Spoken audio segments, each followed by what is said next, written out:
my husband Matteo asked me to hire someone in Ukraine. He had this idea that he always wanted to hire someone in Eastern Europe. And it was like about 3 years ago, 3.5. And then I was doing marketing, but I wasn't completely satisfied with it. I wasn't like super happy because sometimes in marketing you have to sell to something that you don't like, the product that you don't particularly like. And I had some projects like that. And so I just decided to try something new. And that's how I understood that actually recruitment is my passion and that I love it so much because it's about people. It's about connecting with them. It's about connecting people in general, connecting employers with the great candidates. And for me, that was like mind-blowing because I actually didn't know that recruiting is this, for me, is my passion. Yeah. Basically, the first difficulty was what everyone, I think, faces when they don't have a funding, is that you always have this issue, or you have too little clients and too much expenses, or you have the opposite. Too many clients and too little expenses, or not expenses, but too little amount of employees. So you can't handle the clients. And I was always getting stressed in both situations because in one situation you just don't have work for your employees, for your team, for you. And then in the opposite situation, which changes every month, you have like too much, and then obviously it's also stressful because you can't handle it. And that was the first one. And the second one, I think even for me, the hiring for myself, my first, at the beginning, I was a freelance recruiter. So I was just getting projects and doing it myself. Then in a few months, I created Udalenno. And I hired my first employee. It was my friend. It was less stressful to hire an employee, but still, I had to take first time some financial responsibility, and that was a bit stressful. So the beginning was the most stressful. Now everything goes very smoothly. We have a great team, so everything is better now. Well, I think there are a few things that we are doing. Basically, we have meetings where we play some games, get to know each other, but well, mostly just communication inside the team and asking personal questions. We use EO as a strategy, like level 10 meeting. So we have a strategy for the meeting, how we do it, and we go step by step from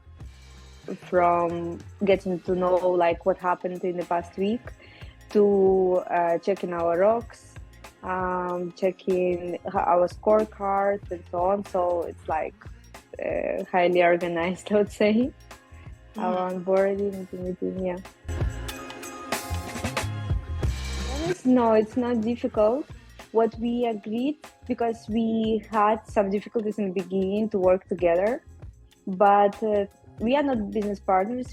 He's my client, and it's more like we work together because he's my client, but in the same time we don't work together because our teams work together. We realized in the beginning that working together wasn't for us because when you live together, work at home, we all work remotely, we have remote teams. And also work together closely, then is too much. And then we decided that we're going to separate it and just sometimes talk on the most important topics, some issues, something like that. But no, we love talk about business as our hobby. And about the child, I would say for having Alex is just it's like a lesson how to organize my life even better and like how to get everything in places. When I just came up from maternity leave like a month ago, that was a few days, was stressful how to manage everything. But then my friend gave me amazing advice just to relax and see how it goes. And everything will put on places because you have your priorities, and those priorities, they will stay there. and so the things that you actually don't need will be gone, and that's what happens actually. So what in reality you're focused on, that stays, and then you manage everything. I just have one rule that we don't talk about business after 9 p.m. because then it activates my brain and I can't sleep. But if I wouldn't have that rule, Matteo still would talk about business at 9 p.m. No problem for him. But yeah, we don't, because we think that work is life and life is work, everything is together, because to separate it means that when you start working, you stop living, and it's not true for us because we do what we love. And so I think every person has to manage, this kind of situation, because if you do separate everything, then to balance everything is almost impossible, and then it also becomes stressful. It has many advantages. The first one is that you can work from anywhere. You can have so much flexibility. Well, depends actually. Some people prefer not to have flexibility.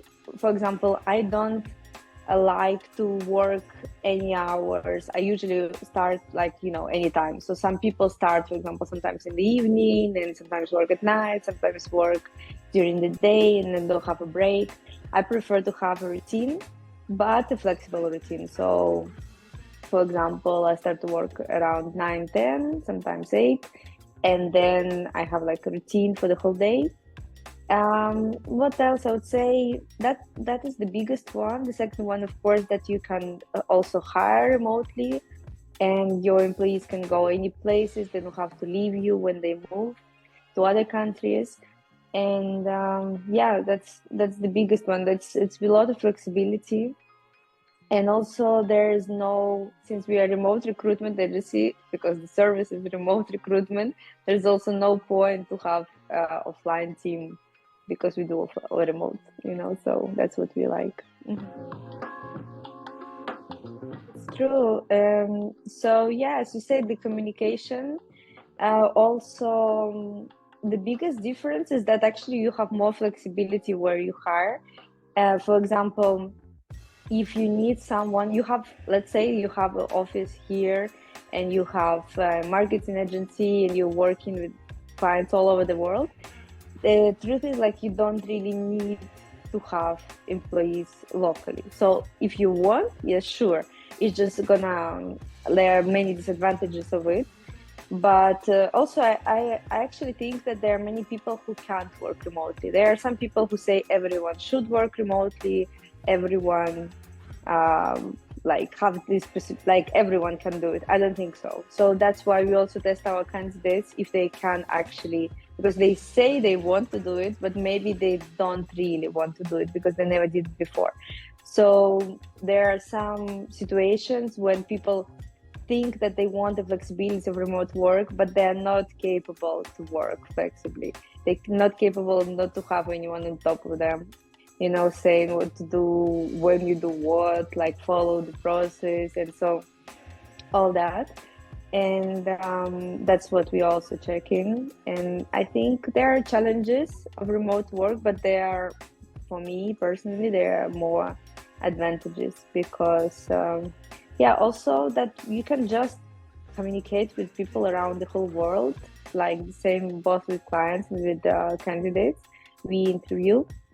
So to find out so much about so many interesting people around the whole globe. The main goal is to connect, if you say a goal or mission. So basically the goal is to connect entrepreneurs and startups, companies with the remote employees in developing countries. The mission is to actually both create this possibility of connecting people, and in the same time also give job to people who can't move, who can't go from their country, but also to want to earn more. And usually their salaries are average on their market or higher. So usually it's a little bit higher, and sometimes it's a lot higher. Depends on the position really and on the company. And yeah, I would say that is that for us. And of course, also just to have a lot of fun hiring, because that's what we love to do. We did just calculated recently, and we did a little bit more than 100. And so it was actually a surprising number for me, because I thought we did way less, and that's really nice. I imagine the people that we hired, because I know their faces, and like if you put basically it's like 3 grades, in school, is a lot. It's really a lot. So yeah. We're in more than 22 countries, I would say, and it's mostly Latin America, Eastern Europe, and also South Africa.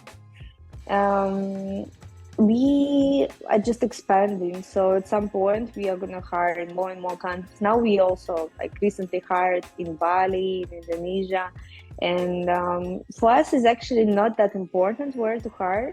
As soon as we hire first time, we already can see quite a bit of the market, because of the expertise and because of the experience with the previous markets. We know what to look at, what kind of things we need to know, like how the taxes work there, how the regulations work in that country, what kind of job postings we need to get, job posting websites, I mean. And yeah, so mostly that. Plans, well, to expand, to grow the team,